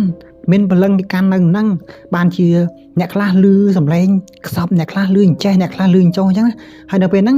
គាត់ក៏បាននិយាយប្រាប់លោកតាសុកដែរប្រាប់ប្រសុកថាដីហ្នឹងមានគេកាន់មានវិញ្ញាណមានអីផ្សេងនៅហ្នឹងអញ្ចឹងណាប៉ុន្តែនៅពេលហ្នឹងតាសុកហ្នឹងគាត់ឮបងអាចហ្នឹងនិយាយបែបហ្នឹងហើយគាត់ក៏បានសើចចំអកបងអាចថាចេះតែនិយាយផ្ដេសផ្ដាស់អញ្ចឹងណាហើយណាមួយតាសុកគាត់មិនជឿរឿងទាំងអស់ហ្នឹងទេបន្ទាប់មកតាសុកហ្នឹងគាត់ដឹងធ្វើម៉េចអត់តាសុកហ្នឹងគាត់បណ្ដេញបងអាចហ្នឹងណាបណ្ដេញកម្មករឈ្មោះបងអាចហ្នឹងចេញពីកន្លែងធ្វើការរបស់គាត់អញ្ចឹងបើថាបងអាចហ្នឹងគាត់បាត់បង់ការងារដោយសារអីដោយសារតាសុកហ្នឹងគាត់ដេញបងអាចចេញពីធ្វើការហើយដោយសារតែពាក្យសម្ដីដែលនិយាយថាដីម្ដុំហ្នឹងមានវិញ្ញាណមានព្រលឹងអីគេកាន់នៅហ្នឹងអញ្ចឹងណាតាសុកគាត់ខឹងគាត់ក៏ដេញបងអាចចេញទៅហើយក្រោយពីសាងសង់ផ្ទះរួចហើយតាសុកហ្នឹងគាត់ក៏បាននាំគ្រួសារមករស់នៅក្នុងផ្ទះមួយហ្នឹងដោយប្រពន្ធរបស់តាសុកហ្នឹងគឺគាត់ឈ្មោះថាស៊ីមអញ្ចឹងខ្ញុំហៅគាត់ថាចាសៀមអញ្ចឹងណាតែជាប្រពន្ធរបស់តាសុកគាត់មានអាយុប្រហែលជា35ឆ្នាំគាត់គឺជាស្ត្រីម្នាក់ដែលស្លូតដែលឆ្លាតអញ្ចឹងនិយាយរួមទៅចាសៀមគាត់គឺជាស្ត្រីដែលឆ្លាតប៉ុន្តែចាសៀមគាត់ជឿទៅលើអបិយជំនឿជឿទៅលើជំនឿដែលរឿងខ្មោចរឿងអីផ្សេងអញ្ចឹងណាគឺចាសៀមគាត់ជឿរឿងហ្នឹងនៅពេលដែលគាត់រើមកនៅផ្ទះមួយហ្នឹងដំបូងគាត់តែងតែមានអារម្មណ៍ថាគាត់ធូនថប់គាត់អត់មានអារម្មណ៍ថាស្រស់ស្រាយនៅពេលដែលគាត់ចូលដល់ក្នុងផ្ទះហ្នឹងមានអារម្មណ៍ថាតបប្រមល់នៅក្នុងចិត្តនៅក្នុងខ្លួនយកតែមកហើយនៅពេលដែលគាត់គេងយប់គាត់តែងតែសុបិនអាក្រក់គាត់សុបិនឃើញនារីម្នាក់ស្ត្រីម្នាក់ស្ត្រីចម្លែកម្នាក់ប៉ុន្តែដឹងត្រឹមថាគាត់សុបិនឃើញហ្នឹងគឺជាខ្មោចមិនមែនជាមនុស្សធម្មតាណាគាត់តែសុបិនអាក្រក់ឃើញស្ទើរតែរាល់យប់តែម្ដងហ្នឹងអ្វីដែលចៃសៀមគាត់ឃើញចំណែកឯកូនប្រុសរបស់គាត់ឈ្មោះថាជាតិដែលជាតិកាលហ្នឹងគាត់មានអាយុខ្ទង់ប្រហែលជា5-10ឆ្នាំជាតិហ្នឹងគាត់គឺជាក្មេងម្នាក់ដែលក្លាហានក្មេងម្នាក់ដែលឆ្លាតក្មេងដែលស្វាហាប់ប៉ុន្តែទាំងអស់គ្នាមានដឹងរឿងអីអត់ថាជាតិនេះគាត់ចាប់ផ្ដើមនិយាយម្នាក់ឯងអញ្ចឹងណាគាត់ចាប់ផ្ដើមចុះទៅក្រោមជាន់ក្រោមដីហ្នឹងគាត់ចាប់ផ្ដើមនិយាយតែឯងអញ្ចឹងណាបន្ទាប់មកគាត់ក៏មកប្រាប់ឪពុកម្ដាយរបស់គាត់ថាគាត់មានមិត្តម្នាក់នៅបន្ទប់ក្រោមដីនោះអញ្ចឹងណាសុកជាតិមកនិយាយប្រាប់ឪពុកម្ដាយថាគាត់មានមិត្តភក្តិនៅបន្ទប់ក្រោមដីដល់ពេលដែលឮជាតិនិយាយបែបហ្នឹងហើយសួរថាពួកគាត់ភ្ញាក់ផ្អើលអត់ភ្ញាក់ផ្អើលខ្លាំងណាហើយរឿងហ្នឹងសុកឮកូននិយាយបែបហ្នឹងវាព្រឺសបល់ខ្លាំងណានិយាយទៅវាសុកកូនថាគាត់មានមិត្តភក្តិនៅបន្ទប់ក្រោមដីវាចម្លែកណាមែនអត់ហើយចាប់ពីពេលហ្នឹងទៅជាតិចាប់ដើមនិយាយម្នាក់ឯងពីមួយថ្ងៃទៅមួយថ្ងៃពីមួយថ្ងៃទៅមួយថ្ងៃហើយថ្ងៃមួយម្ដាយរបស់ចៅសៀមហ្នឹងឈ្មោះលោកយាយសឺនតែគាត់មានអាយុ66ឆ្នាំនៅពេលហ្នឹងនៅពេលដែលមុនលោកតាសុកគាត់ឈូសឆាយអាកន្លែងធ្វើផ្ទះហ្នឹងគាត់តែងតែប្រាប់លោកតាសុកដែរថាកុំរុះរោកុំធ្វើផ្ទះនៅលើភ្នោគេនៅកន្លែងគេអញ្ចឹងវាមិនល្អទេកន្លែងនេះគឺជាកន្លែងរបស់គេប៉ុន្តែលោកតាសុកគាត់អត់ខ្វល់គាត់ធ្វើតាមចិត្តរបស់គាត់អ្វីដែលគាត់សម្រេចហើយគឺគ្មានអ្នកណាមករារាំងគាត់បានទេដោយសារអីដោយសារតែសុកហ្នឹងគាត់គឺជាអ្នកចំនួនគាត់គឺជាអ្នករកលុយចូលផ្ទះគាត់ថាអញ្ចឹងណាហើយបន្ទាប់ពីពួកគាត់ហ្នឹងរស់នៅផ្ទះមួយហ្នឹងបានរយៈពេលប្រហែលជា6ខែគ្រូសារបស់គាត់ចាប់ផ្ដើមជួបរឿងចម្លែកជាច្រើនដោយទី1ចែសៀមចាប់ផ្ដើមឈឺធ្ងន់យកតែម្ដងបន្ទាប់ពីហ្នឹងគាត់តែងតែសុបិនឃើញស្ត្រីចម្លែកម្នាក់នៅក្នុងសុបិនរបស់គាត់ហើយនិយាយថាឲ្យចែសៀមថានាងឯងនឹងស្លាប់នៅហ្នឹងនៅផ្ទះហ្នឹងប្រាប់ចែសៀមថាអញ្ចឹងបន្ទាប់ពីហ្នឹងចែសៀមក៏ចាប់ផ្ដើមឈឺកាន់តែធ្ងន់ទៅ3ខែក្រោយចែសៀមហ្នឹងក៏បានបាត់បង់ជីវិតគាត់ក៏ស្លាប់ទៅដោយនៅពេលដែលគាត់ស្លាប់ហ្នឹងនៅលើដៃរបស់គាត់ក៏មានស្នាមអ្វីមួយយ៉ាងនៅលើដៃណាហើយនៅពេលដែលចែសៀមស្លាប់ហើយកូនប្រុសរបស់គាត់ឈ្មោះថាជាតិនេះក៏បានបាត់ខ្លួនបន្ទាប់ពីគាត់ទៅយករបស់លេងឧបករណ៍របស់គាត់នៅបន្ទប់ក្រោមដីនៅពេលដែលគាត់ចូលទៅយកស្រាប់តែបាត់ខ្លួនយកតែម្ដងដោយមិនដឹងថាជាតិនេះគាត់បាត់ខ្លួនដោយសារអ្វីនោះទេហើយមកដល់ពេលនេះដែរសូមអធិស្ឋានបងប្អូនទាំងអស់គ្នាដោយឥឡូវហ្នឹងមេឃកំពុងតែភ្លៀងបើសិនជាមានសំឡេងរំខានអីពីខាងក្រៅសូមអធិស្ឋានផងដែរប៉ុន្តែខ្ញុំនឹងខំប្រឹងកាត់សំឡេងមួយហ្នឹងឲ្យដាច់ប៉ុន្តែមិនដឹងថាវាដាច់ឬក៏មិនដាច់ទេដោយសារតែឥឡូវហ្នឹងមេឃកំពុងតែភ្លៀងខ្លាំងមែនទែនហ្នឹងអញ្ចឹងទោះជាភ្លៀងយ៉ាងណាក៏ដោយដើម្បី ចេញអត្ថបទមួយហ្នឹងវីដេអូមួយហ្នឹងឲ្យបងប្អូនទាំងអស់គ្នាស្ដាប់គឺខំប្រឹងនិយាយទាំងភ្លៀងតែម្ដងដើម្បីឲ្យបងប្អូនទាំងអស់គ្នាតាមដានស្ដាប់អញ្ចឹងឥឡូវយើងតសាច់រឿងរបស់យើងមកទៀតបន្ទាប់ពីជាតិគាត់បាត់ខ្លួនអញ្ចឹងគ្រូសារបស់គាត់រួមទាំងអ្នកភូមិខំប្រឹងដើររកជាតិរកឆ្វេងរកស្ដាំក៏រកទៅក៏ឃើញស្បែកជើងជាតិនេះនៅកណ្ដាលវាលស្រែប៉ុន្តែឃើញតែស្បែកជើងណាឃើញតែតំណប់ជើងណាអត់បានឃើញស្នាមជើងរបស់ជាតិដែលដើរទៅនោះទេអញ្ចឹងមិនដឹងថាជាតិនេះគាត់បាត់ខ្លួនទៅដោយសារមូលហេតុអីទេអញ្ចឹងអាចកំបាំងដែលជាតិបាត់ខ្លួនណាគឺមកដល់សពថ្ងៃមកដល់បច្ចុប្បន្នមិនដឹងថាជាតិនេះគាត់បាត់ខ្លួនដោយសារអីអ្នកណាអ្នកចាប់ទៅប៉ុន្តែរឿងដែលទី1ដែលគិតឃើញមុនគេណាអាចនឹងវិញ្ញាណខ្មោចដែលសន្តិដ្ឋនៅក្នុងផ្ទះហ្នឹងនាំទៅហើយបន្ទាប់ពីជាតិគាត់បាត់ខ្លួនរកមិនឃើញមិនដឹងមូលហេតុបាត់ដោយសារអីសម្បីតែសាកសពរត់ឃើញអញ្ចឹងណាយាយសូនដែលជាម្ដាយរបស់ចៅសៀមនេះគាត់ក៏ផ្លាស់ប្ដូរទៅភូមិផ្សេងគាត់ឈប់នៅផ្ទះហ្នឹងណាម្ដាយសាសុកគាត់នៅហ្នឹងយាយសឿនគាត់ទៅតែឯងគាត់ខ្លាចគាត់អត់នៅទេអញ្ចឹងមុនដែលយាយសឿនគាត់ចាក់ចេញពីភូមិមួយហ្នឹងគាត់បានប្រាប់អ្នកភូមិថាផ្ទះមួយហ្នឹងសាងសង់លើដីខ្មោចប្រាប់អ្នកភូមិថាអញ្ចឹងសាងសង់លើដីខ្មោចប៉ុន្តែអ្នកភូមិគាត់ដឹងដែរថាផ្ទះហ្នឹងសាងសង់លើដីខ្មោចដោយសារអីដោយសារតែតំបន់ហ្នឹងតាសុកនេះគាត់ទិញដីពីអ្នកភូមិដីអ្នកភូមិដែលលក់ឲ្យតាសុកហ្នឹងគឺជាដីកប់ខ្មោចនិយាយឲ្យស្រួលស្ដាប់ទៅអញ្ចឹងអ្នកភូមិក៏ដឹងថាផ្ទះហ្នឹងសាងសង់លើដីខ្មោចដែរហើយយាយសឺហ្នឹងគាត់ក៏មូចេញគាត់ក៏ផ្លាស់ប្ដូរចេញទៅភូមិផ្សេងទៅប៉ុន្តែតាសុកគាត់រស់នៅក្នុងផ្ទះហ្នឹងដូចដើមដោយសារតែលោកតាសុកគាត់មិនជឿគាត់អត់មានជំនឿថាផ្ទះហ្នឹងមានខ្មោចឬក៏អីទេដោយសារអីដោយសារថាមុនហ្នឹងគាត់អត់បានឃើញមែនអត់ឃើញតែប្រពន្ធរបស់គាត់ចែស៊ីមអញ្ចឹងលោកតាសុកហ្នឹងគាត់អត់បានឃើញអញ្ចឹងគាត់អត់ជឿទេអញ្ចឹងគាត់ក៏បន្តរស់នៅតំបន់ហ្នឹងរស់នៅផ្ទះហ្នឹងដូចដើមតែម្ដាយក្មេករបស់គាត់យាយសឺហ្នឹងគាត់បានចាក់ចេញទៅភូមិផ្សេងបាត់ហើយប៉ុន្តែឆ្ងល់បងប្អូនរឿងដល់ថាដឹងហើយលោកតាសុកណាគាត់អត់ជឿទៀតណាដោយសារតែកូនរបស់គាត់ជាតិនេះបាត់ខ្លួនដោយមិនដឹងមូលហេតុប៉ុន្តែអាចបើតាមគិតអាចគាត់នឹងគិតឃើញថា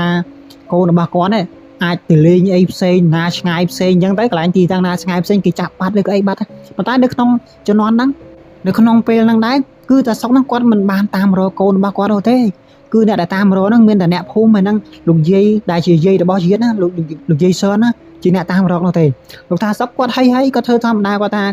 អាចនឹងកូនរបស់គាត់ជាតិនេះទៅលេងណាឆ្ងាយគេចាប់បាត់តែគាត់អត់ខ្វល់អ្នកណាចាប់ទៅអញ្ចឹងណាជ្រិញរកលោកតាសុកដល់ហើយបច្ចេកមួយទៀតអ្នកទាំងអស់គ្នា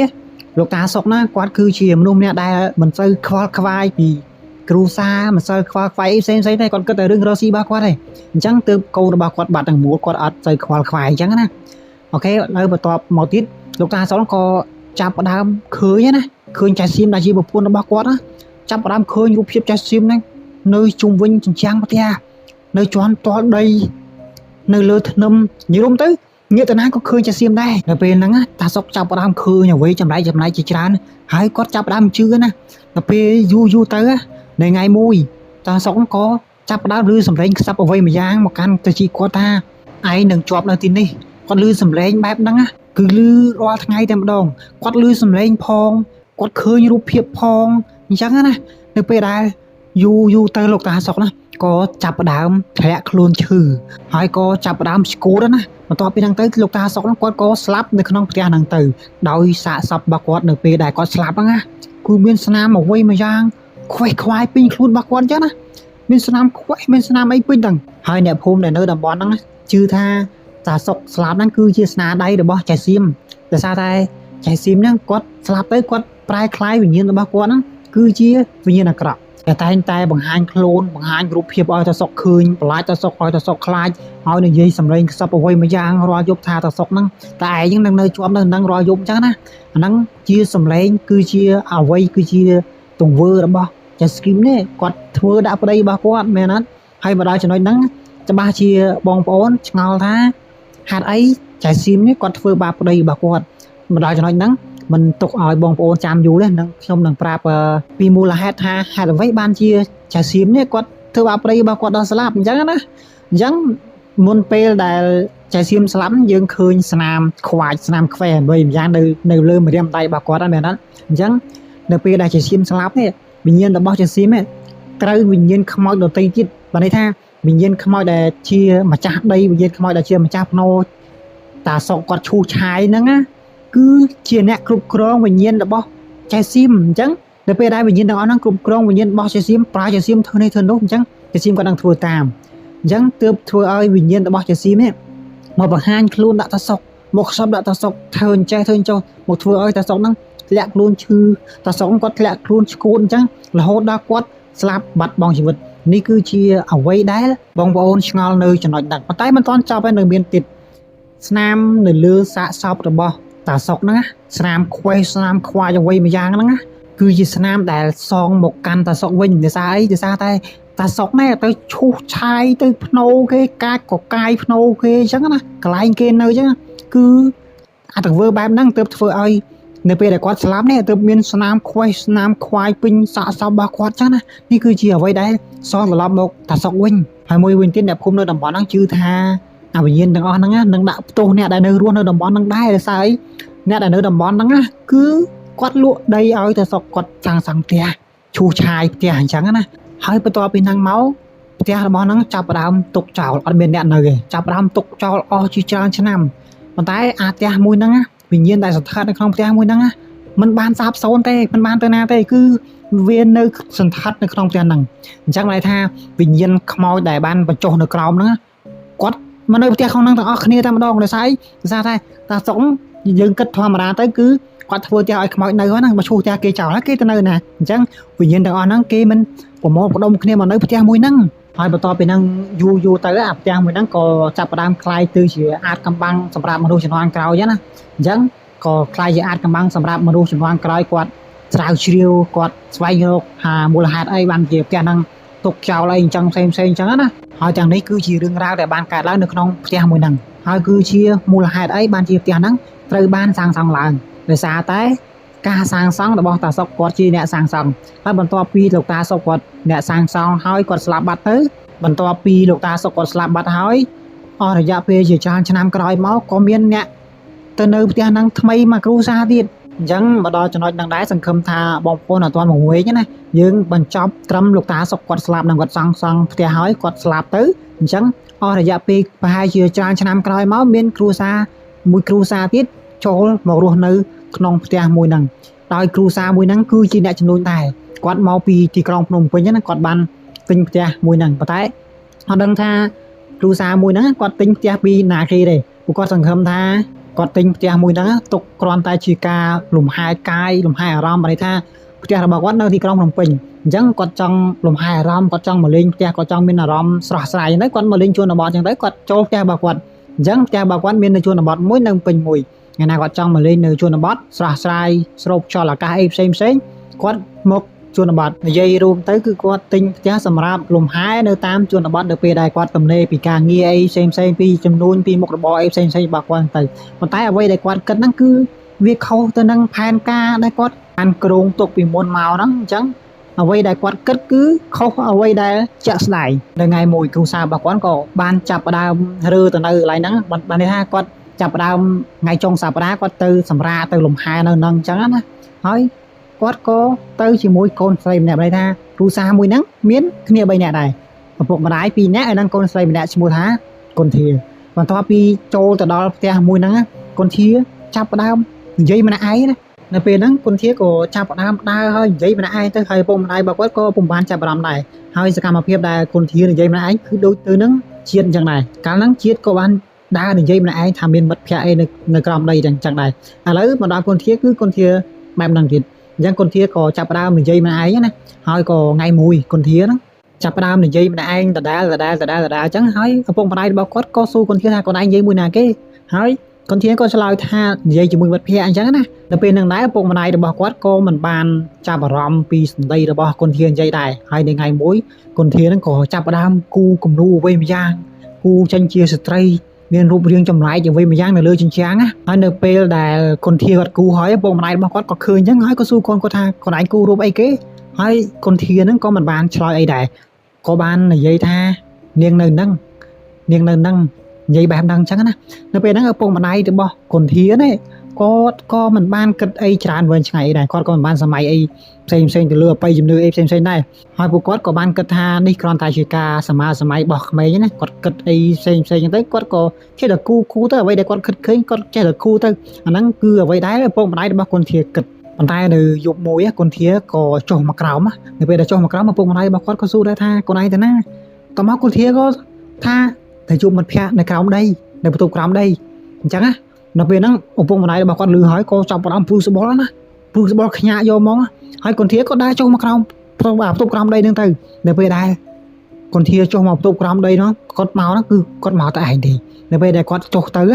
គឺចុះទៅយូរមែនទែនអំឡុងពេលដែលកូនស្រីរបស់គាត់គុនធាហ្នឹងចុះទៅយូរពួកគាត់ក៏ចាំបាត់អត់ឃើញឡើងមកវិញហើយក៏ចុះទៅមើលអាបន្ទប់ក្រោមដីហ្នឹងស្រាប់តែ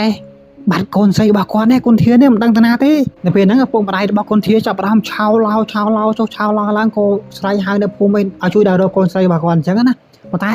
រកមិនឃើញទេតពីរកចុះរកឡើងទៅស្រាប់តែឪពុកម្ដាយរបស់គាត់ឮសំឡេងក្មេងស្រីម្នាក់យំតែណាយំតិចយំចេញពីបន្ទប់ក្រោមដីប៉ុន្តែយំតិចទេលក្ខណៈថាខ្សៅអត់ចង់ឮអញ្ចឹងណាពួកគាត់ឮអញ្ចឹងក៏ចុះទៅមើលអាបន្ទប់ក្រោមដីហ្នឹងប៉ុន្តែដល់ពេលដែលចុះទៅអត់ឃើញសូម្បីតែអ្វីមួយយ៉ាងក៏អត់មានដែរអញ្ចឹងគឺបានន័យថាបន្ទប់ទៅទេប៉ុន្តែពួកគាត់គិតថាសម្លេងមួយហ្នឹងគឺជាសម្លេងរបស់កូនស្រីរបស់គាត់តែហេតុអីនៅពេលដែលគាត់ចុះទៅបែរជាមិនឃើញនាងអញ្ចឹងបែរជាមិនឃើញគុនធាអញ្ចឹងគាត់ឆ្ងល់ណាគាត់បារម្ភកូនស្រីគាត់ផងគាត់ដើររកកូនស្រីគាត់ផងអញ្ចឹងគាត់ពឹងអ្នកភូមិហ្នឹងឲ្យជួយដើររកនៅពេលដែលអ្នកភូមិដើររកទៅគាត់ឃើញស្នាមជើងដើរចេញពីផ្ទះទៅឃើញស្នាមជើងនេះគឺជាស្នាមជើងបំប៉ុនស្នាមជើងគុនធាហ្មងពីព្រោះតែស្នាមជើងដែលនៅក្នុងតំបន់ផ្ទះហ្នឹងគឺมันមានក្មេងណាមកចិត្តតំបន់ផ្ទះមួយហ្នឹងទេអញ្ចឹងស្នាមជើងហ្នឹងគឺមានតែជាស្នាមជើងរបស់គុនធាអញ្ចឹងអ្នកភូមិក៏ដើរទៅតាមស្នាមជើងហ្នឹងដើរទៅក៏ដើរដល់កដាលវាលស្រែហើយអាកដាលវាលស្រែហ្នឹងនៅពេលដែលដើរដល់អាស្នាមជើងមួយហ្នឹងស្រាប់តែបាត់ស្នាមជើងហ្នឹងមិនដឹងដើរទៅណាទេអត់ឃើញស្នាមជើងហ្នឹងមួយហ្នឹងហើយអាកដាលវាលស្រែហ្នឹងកន្លែងបាត់ស្នាមជើងហ្នឹងគឺជាកន្លែងដែលជាតិបន្សល់ទុកនៅទ្រនាប់ជើងកាលពីគ្រូសាមុនអានេះចម្លែកអត់បងប្អូនវាគឺជាកន្លែងទីមួយដែលបាត់ស្លាកស្នាមបាត់ដានណាបន្ទាប់ពីរកគុនធាចុះរឡើងនៅតែមិនឃើញគុនធាសម្បីតែសារសពអញ្ចឹងគ្រូសារបស់គាត់ក៏អស់សង្ឃឹមណាហើយក៏បានផ្លាស់ប្ដូរចេញពីផ្ទះហ្នឹងបាត់ភ្លាមទៅហើយបន្ទាប់ពីហ្នឹងអស់រយៈពេលជាច្រើនឆ្នាំក្រោយមកស្រាប់តែមានបុរសម្នាក់ឈ្មោះថាបុនតែបុនហ្នឹងគាត់បានទិញផ្ទះមួយហ្នឹងទៀតណាអញ្ចឹងមានន័យថានៅពេលដែលមនុស្សដែលទិញផ្ទះមួយហ្នឹងមិនមែនជាមនុស្សដែលនៅក្នុងតំបន់ហ្នឹងទេគឺជាមនុស្សដែលមិនដឹងរឿងមិនដឹងពី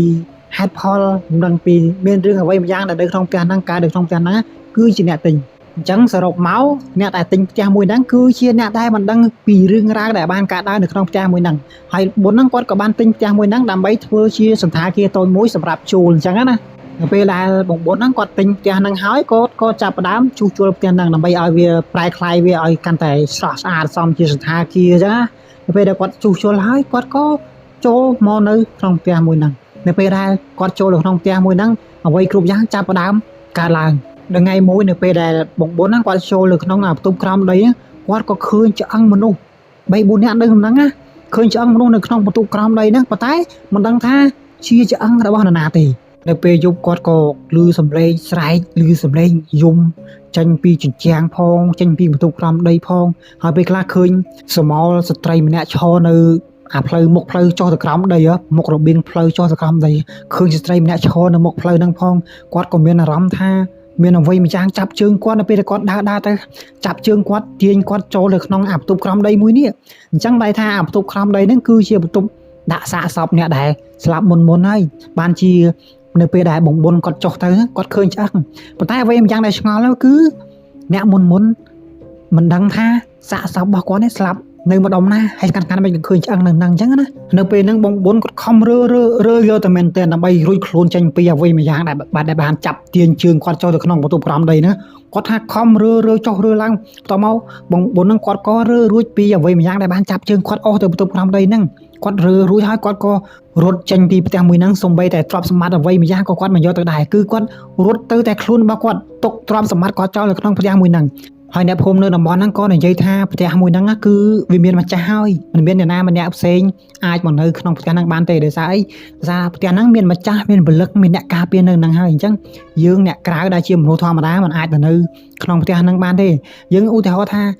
នៅសុកយើងទៅនៅផ្ទះជាមួយគេដោយមិនស្គាល់ថាអ្នកដែលយើងទៅនៅជាមួយហ្នឹងគឺជានរណានោះទេហើយអ្នកដែលយើងទៅនៅជាមួយហ្នឹងគេក៏មិនស្គាល់យើងអញ្ចឹងគេមិនដេញយើងចេញអញ្ចឹងនៅក្នុងផ្ទះមួយហ្នឹងក៏ដូចគ្នាដែរនៅពេលដែលយើងចូលទៅនៅក្នុងផ្ទះមួយហ្នឹងវិញ្ញាណទាំងឡាយដែលនៅក្នុងផ្ទះមួយហ្នឹងគេមិនព្យាយាមដេញគេមិនព្យាយាមតាមធ្វើបាបយើងតាមសម្លាប់យើងឲ្យយើងចេញពីផ្ទះកន្លែងហ្នឹងឲ្យយើងចេញពីផ្ទះរបស់គេមែនអត់បើយើងនិយាយមួយទៀតទៅផ្ទះមួយហ្នឹងគឺដូចជារងចាំអ្នកទិញថ្មីអ្នកទិញចំណូលថ្មីអ្នកចំណូលថ្មីមកនៅក្នុងផ្ទះមួយហ្នឹងដើម្បីបង្កើតរឿងរ៉ាវបំភ័យពួកគេហើយម្យ៉ាងទៀតដូចជាធ្វើឲ្យពួកគេហ្នឹងចូលអន្ទាក់ផ្ទះហ្នឹងមួយចឹងហើយរឿងរ៉ាវទាំងនេះគឺបានកើតឡើងតាំងពីជាង100ឆ្នាំមុនអញ្ចឹងខ្ញុំសូមបញ្ចប់រឿងជាង100ឆ្នាំមុនត្រឹមប៉ុណ្ណឹងហើយយើងមកស្ដាប់រឿងគ្រួសាររបស់បងសល់វិញម្ដងនៅពេលដែលគ្រួសាររបស់បងសល់គាត់បានចូលទៅដល់នៅក្នុងផ្ទះមួយហ្នឹងហើយគាត់ក៏ធ្វើការរស់នៅតាមធម្មតារៀបចំសម្ភារៈរៀបចំអីផ្សេងសម្អាតផ្ទះធ្វើឲ្យផ្ទះហ្នឹងស្អាតជាងមុនផ្សេងហើយគាត់ក៏រស់នៅក្នុងផ្ទះមួយហ្នឹងបានរយៈពេលប្រហែលជា 3-4 ខែនៅក្នុងហ្នឹងប៉ុន្តែបន្ទាប់ពី 3-4 ខែហ្នឹងរឿងរ៉ាវជាច្រើនចាប់ផ្ដើមកើតឡើងមកលើគ្រួសាររបស់គាត់តែនៅពេលដែលរស់នៅត្បូងហ្នឹងកុសលគាត់សប្បាយចិត្តណាបងសល់គាត់សប្បាយចិត្តក៏ពេលគាត់ចូលចិត្តអ្វីដែលអាចកំបាំងអ្វីដែលប្លែកចឹងគាត់ចូលចិត្តប៉ុន្តែនៅយប់មួយចាលីហ្នឹងគាត់ចាប់ផ្ដើមឮសំឡេងខ្សឹបអ្វីមួយយ៉ាងចេញពីបន្ទប់ក្រោមដីនោះគាត់ឮសំឡេងខ្សឹបហើយគាត់ក៏ភ្ញាក់ឡើងនៅពេលដែលគាត់ភ្ញាក់ឡើងគាត់សម្លឹងមើលគាត់រមើលប៉ុន្តែគាត់មិនឃើញអ្វីសោះហើយចាលីហ្នឹងគាត់ក៏បានប្រាប់ប្តីរបស់គាត់ពុស័យនេះគាត់ក៏បានប្រាប់ថាគាត់ឮសំឡេងអ្វីមួយយ៉ាងអញ្ចឹងណាប្រាប់ទៅកាន់ពុស័យប៉ុន្តែពុស័យគាត់ថាมันមានសំឡេងអ្វីទេប្រហែលជាសំឡេងខ្យល់បក់មកទេឯងចេះតែសម័យអីអញ្ចឹងណាគាត់ក៏និយាយទៅកាន់ប្រាប់ប្រពន្ធរបស់គាត់ថាអញ្ចឹងទៅពុស័យគាត់នៅតែប្រកាន់ថាវាគ្រាន់តែជាសំឡេងខ្យល់គាត់ថាជាសំឡេងខ្យល់ណាទោះជា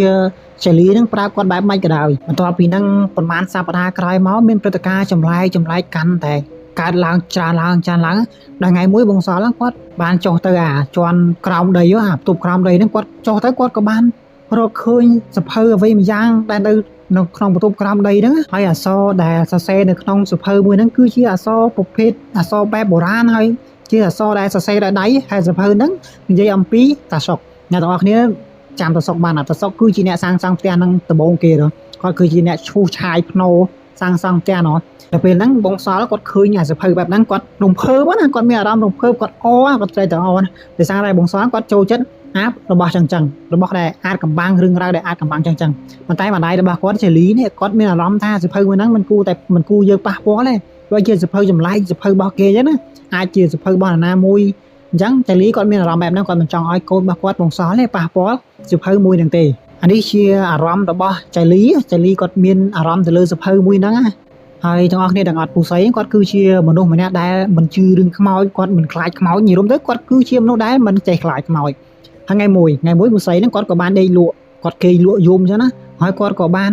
នសុបិនអាក្រក់គាត់សុបិនឃើញស្ត្រីម្នាក់ថ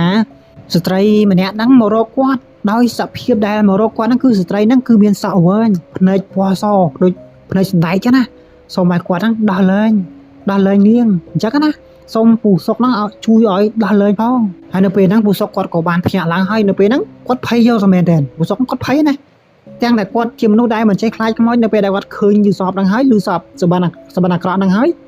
គាត់ក៏ភ្ញាក់ឡើងនៅពេលគាត់ភ្ញាក់ឡើងគាត់សូម្បីតែអាវគាត់ណាជោបែកញើសស្រាក់ពេញខ្លួនណាប៉ុន្តែគាត់មិនបានប្រាប់ចាលីដែលជាប្រពន្ធរបស់គាត់នោះទេគាត់ខ្លាចចាលីនេះគាត់ភ័យនៅពេលដែលប្រាប់ទៅគាត់ភ័យគាត់ខ្លាចអញ្ចឹងគាត់លាក់អារឿងមួយហ្នឹងទុកនៅក្នុងចិត្តខ្លួនឯងសិនហើយបន្ទាប់ពីហ្នឹងរឿងរ៉ាវអាក្រក់ចាប់ផ្ដើមកើតឡើ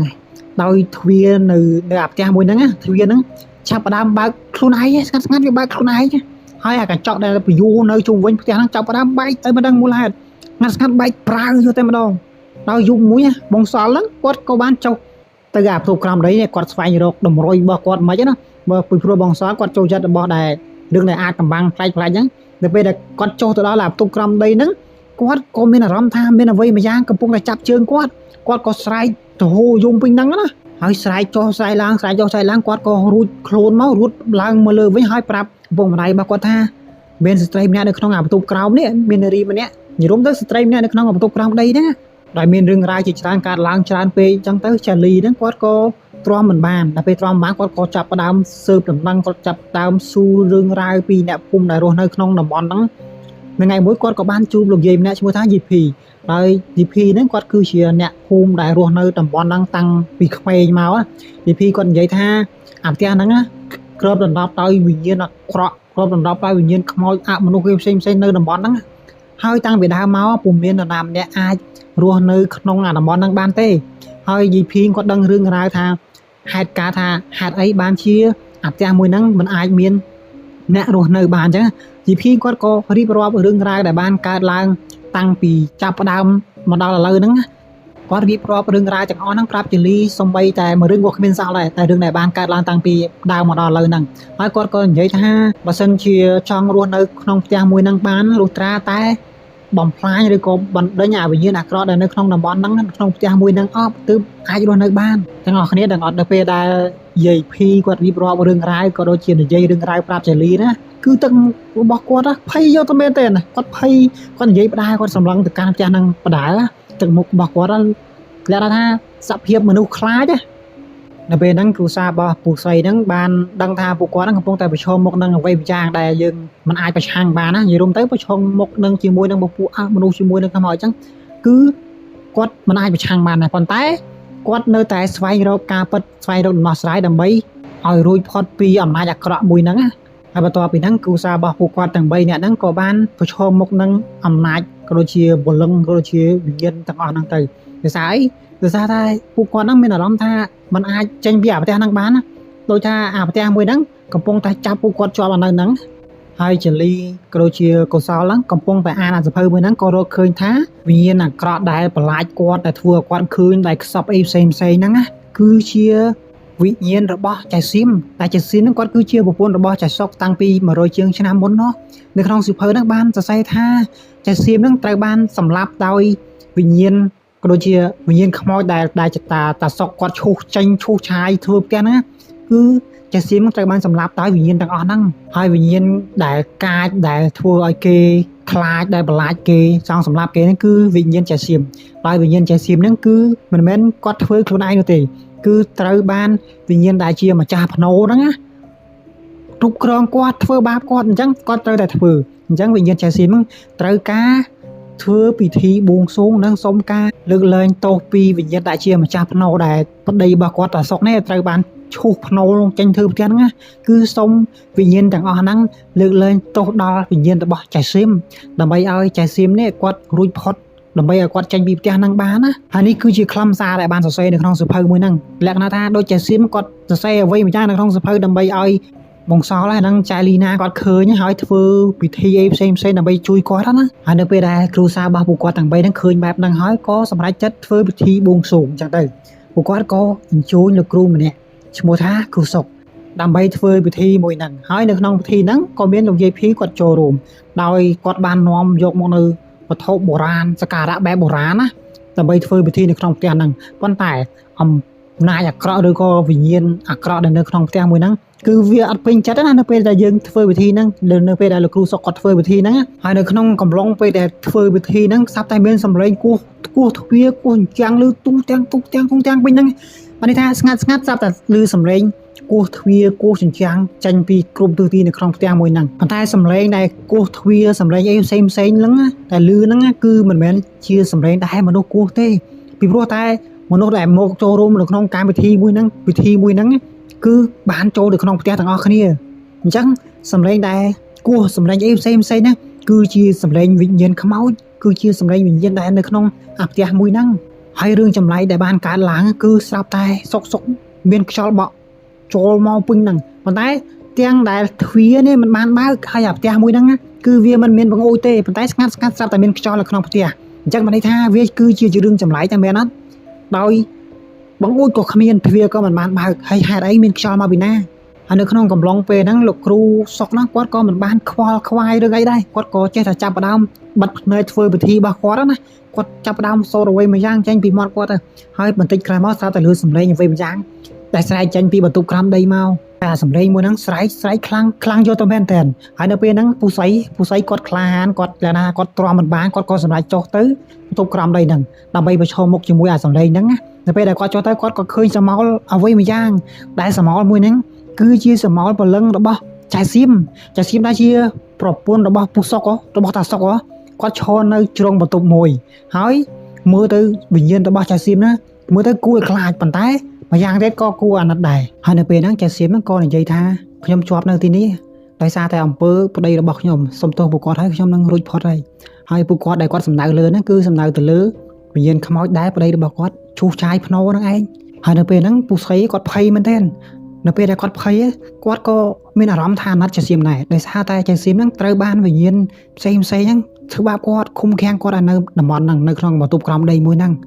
ប៉ុន្តែទោះជាខ្លាចយ៉ាងណាក៏ដោយពូស្រីគាត់នៅតែសន្យាថានឹងជួយចៅសៀមហ្នឹងឲ្យបានឲ្យរួចផុតពីវិញ្ញាណទាំងអស់ហ្នឹងហើយបន្ទាប់ពីហ្នឹងមកពូស្រីក៏គាត់ឡើងមកលើវិញមកហើយពិធីក៏បន្តធ្វើធម្មតាចំណែកឯលោកគ្រូម្នាក់ហ្នឹងគាត់ក៏ធ្វើពិធីសូមទោសទៅកាន់គ្រូសាជំនួសគ្រូសារបស់តាសុកចឹងណាគាត់ធ្វើពិធីសូមទោសជំនួសគ្រូសារបស់តាសុកដោយសារតែតាសុកហ្នឹងគាត់ទៅធ្វើការឈូសឆាយភ្នោរបស់គេរួចក៏សា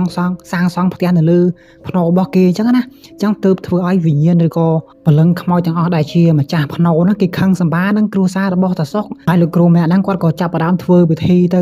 ិធីនិយាយចរចាគ្នាជាមួយព្រលឹងខ្មោចអញ្ចឹងណានេះគឺជាពិធីរបស់គាត់យើងមិនអាចដឹងបានណាថាគាត់បាននិយាយឬក៏ចរចាអ្វីខ្លះជាមួយនឹងវិញ្ញាណទាំងអស់ហ្នឹងហើយពួកគាត់ក៏ដុតធូបដុតទៀនក្រអូបអីផ្សេងដើម្បីបូជាទៅកាន់វិញ្ញាណទាំងអស់ហ្នឹងដើម្បីធ្វើការពិធីកម្មាទោសទៅកាន់វិញ្ញាណទាំងអស់ហ្នឹងបន្តិចក្រោយមកបន្ទាប់ពីធ្វើពិធីហ្នឹងហើយស្រាប់តែមេឃក៏ចាប់ផ្ដើមរាំងភ្លៀងក៏ចាប់ផ្ដើមរាំងខ្យល់ក៏លែងមា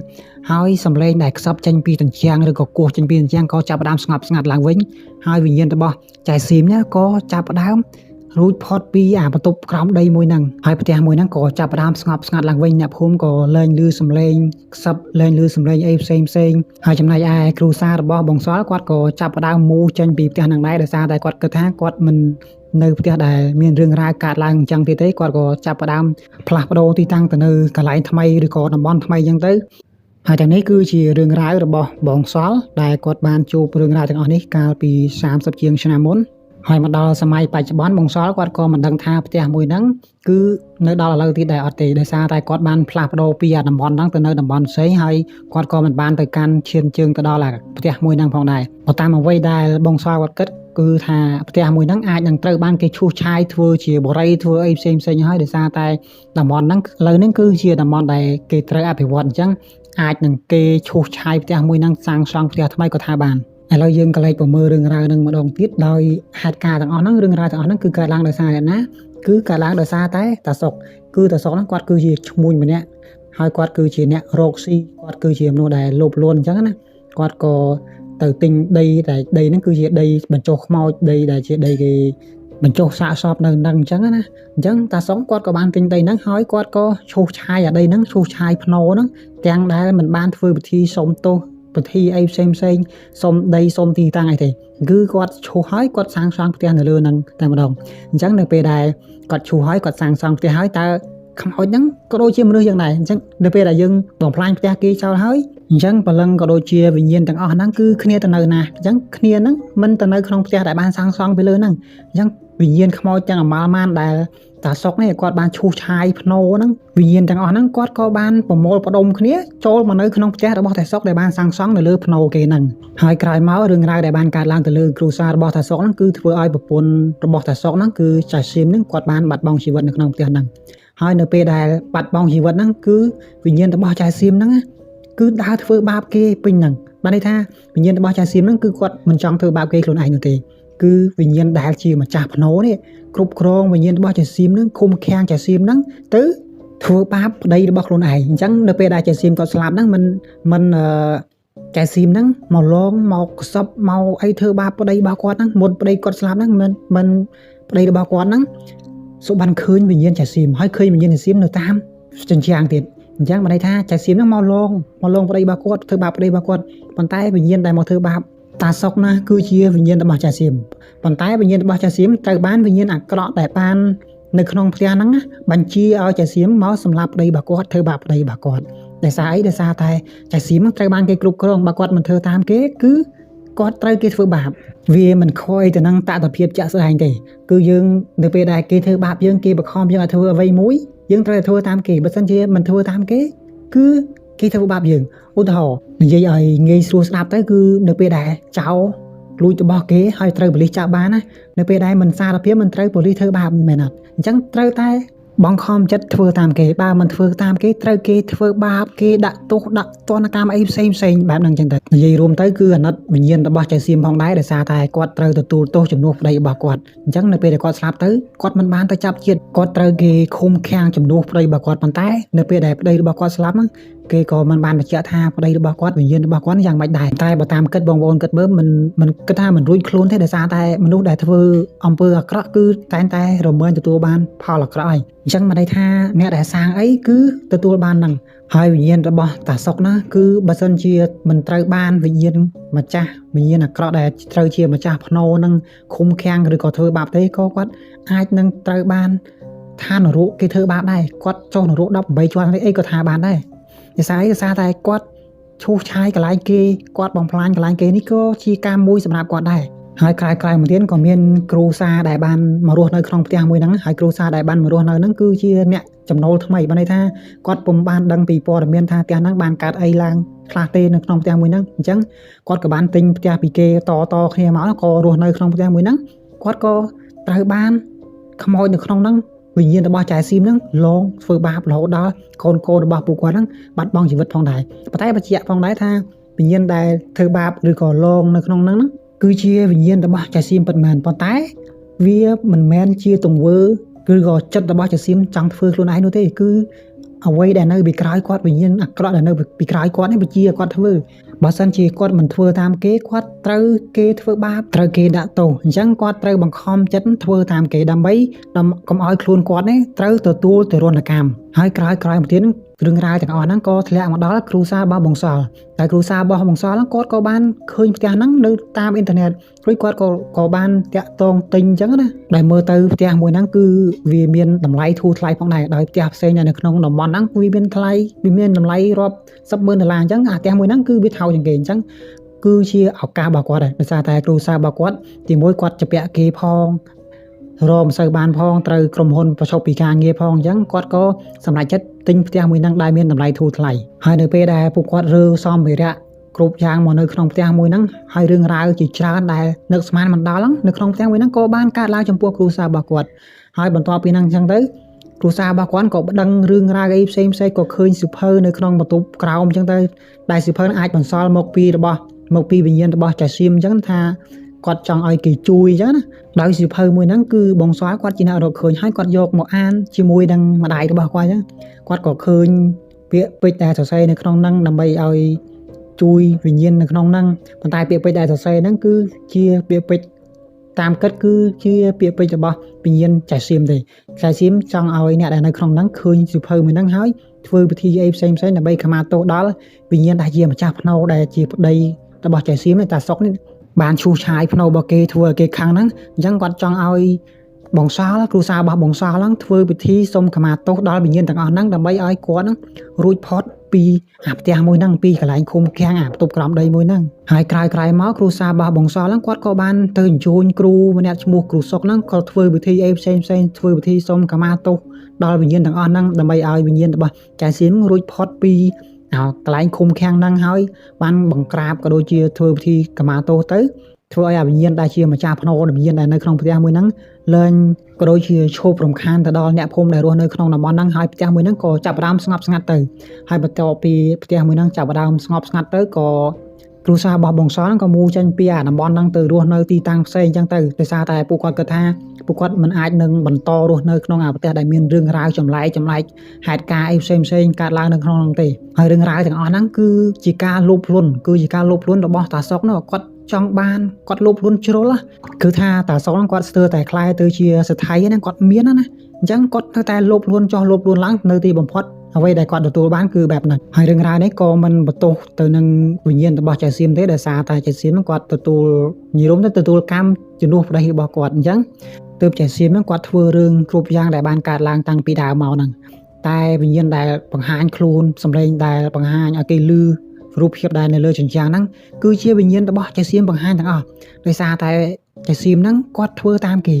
គាត់បន្លាចគេហើយទាំងអស់ហ្នឹងយើងគូតែមិនបន្ទោសចៅសៀមទេណាអ្វីដែលគូបន្ទោសគឺបន្ទោសប្រប្តីរបស់គាត់តាសុកគាត់លោភលន់ពេកគាត់ឈូសឆាយកន្លែងគេនេះអ្វីដែលយើងត្រូវបន្ទោសនោះហើយរឿងរ៉ាវទាំងអស់ហ្នឹងគឺមានប៉ុណ្ណឹងហើយសូមអរគុណអ្នកទាំងអស់គ្នាដែលបានតាមដានស្ដាប់ពីដើមរហូតដល់ចប់ហើយមកដល់ចំណុចនេះដែរសូមអរគុណដែលចំណាយពេលវេលាយ៉ាងមានតម្លៃមកតាមដានស្ដាប់តាំងពីដើមរហូតដល់ចប់ហើយមុននឹងបញ្ចប់សូមកុំភ្លេចចុច